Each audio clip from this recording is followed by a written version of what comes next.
এটাই তো আমাদের গর্ব, এটাই তো আমাদের অহংকার। আমাদের বাংলা সিনেমা, আমাদের মেগাস্টার শাকিব খান, তার সিনেমা প্রত্যেকটা মুহূর্ত হলিউড সিনেমাকে টেক্কা দিয়ে তার থেকে বেটার বক্স অফিস কালেকশন করছে।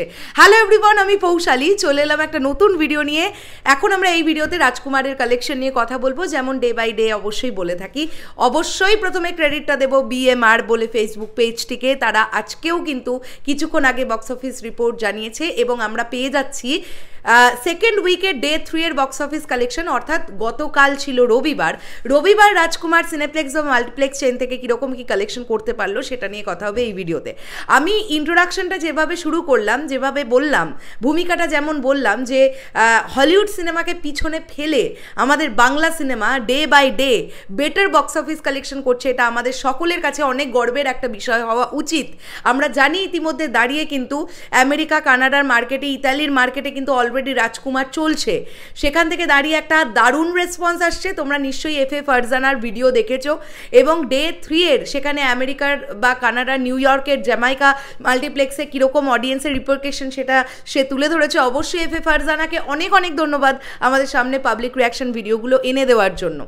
তো আমরা যেটা জানতে পারছি, গতকাল রাজকুমারের সিনেপ্লেক্স এবং মাল্টিপ্লেক্স চেইন থেকে কালেকশন করতে পেরেছে 5,14,000 টাকা, ঠিক আছে, যেটা কিন্তু গডজিলা এক্স কিং কং এর থেকে বেশি।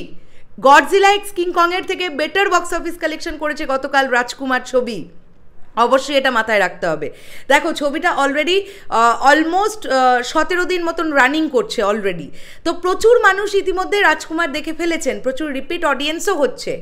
আবার আমরা উইকেন্ড, যখন আমরা শুক্রবার শনিবার এই দিনগুলো পাবো, সেই সময় আমরা বলতে পারি আবার রাজকুমারের রেসপন্স আবার আমরা বেটার দেখতে পাবো। কেননা আমরা যেমনটা শুক্রবারে মনে আছে নিশ্চয়ই তোমাদের 10 লক্ষ টাকা প্লাস কেবলমাত্র মাল্টিপ্লেক্স চেইন থেকে উঠেছিল। সিনেপ্লেক্স মাল্টিপ্লেক্স চেইন থেকে কিন্তু 10 লক্ষ টাকা প্লাস বক্স অফিস হয়েছিল গত শুক্রবার দিন। শনিবার দিন সেটা আমরা 8 লক্ষ টাকা দেখেছি। তো এরকম উইকেন্ডগুলোতে যদি এসে 7 লাখ, 8 লাখ, 10 লাখ টাকা করে কালেকশন করে রাজকুমার, সেক্ষেত্রে কিন্তু একটা বেশ ভালো কালেকশন আসবে। এবং রাজকুমার তো কেবলমাত্র বাংলাদেশে রিলিজ করেনি, আরও প্রচুর কান্ট্রিতে রিলিজ করবে। অলরেডি গতকাল হিমেল আশরাফ ভাইয়া একটি পোস্ট করেছিলেন, সেখান থেকে অনেকগুলো দেশের নাম আমরা জানতে পারছি। কোন দেশের নাম নেই? নিউজিল্যান্ড থেকে শুরু করে, সুইডেন থেকে শুরু করে, অস্ট্রেলিয়া থেকে শুরু করে, মানে নানান কান্ট্রিতে রিলিজ করবে। তো সেখান থেকেও একটা বড় অঙ্কের বক্স অফিস কালেকশন কিন্তু জেনারেট করবে রাজকুমার। তো এখনো পর্যন্ত আমরা এটা সবাই জেনে গেছি যে গতকাল স্টার সিনেপ্লেক্স পোস্ট করেছিল, কর্তৃপক্ষরাই পোস্ট করেছিলেন যে ঈদের সব থেকে 2024-এর এখনো পর্যন্ত বাংলাদেশের যতগুলো সিনেমা রিলিজ হয়েছে সব থেকে হাইয়েস্ট গ্রসিং ফিল্ম যাচ্ছে রাজকুমার। স্টার সিনেপ্লেক্সের কথা বলছি, কিন্তু মাল্টিপ্লেক্স চেনের কথা বলছি। 2024-এ এসে দাঁড়িয়ে অলরেডি এপ্রিল মাসের প্রায় শেষের দিকে আমরা চলে এসেছি। গত 3 মাসে যতগুলো সিনেমা তৈরি হয়েছে সব থেকে বেশি বিজনেস হচ্ছে রাজকুমারের। আর এটা হওয়াটাই স্বাভাবিক, কেননা নায়ক কে আছেন এই ছবিতে দেখতে হবে, মেগাস্টার শাকিব খান।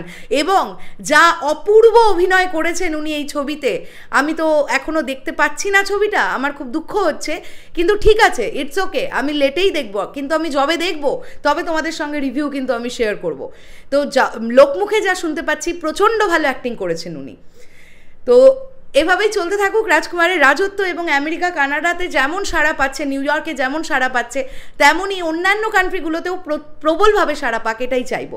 শেষ করলাম ভিডিওটা, দেখা হচ্ছে আবার খুব শিগগিরই নতুন কোনো ভিডিও নিয়ে। তাহলে এখনের জন্য সকলকে বলবো টাটা।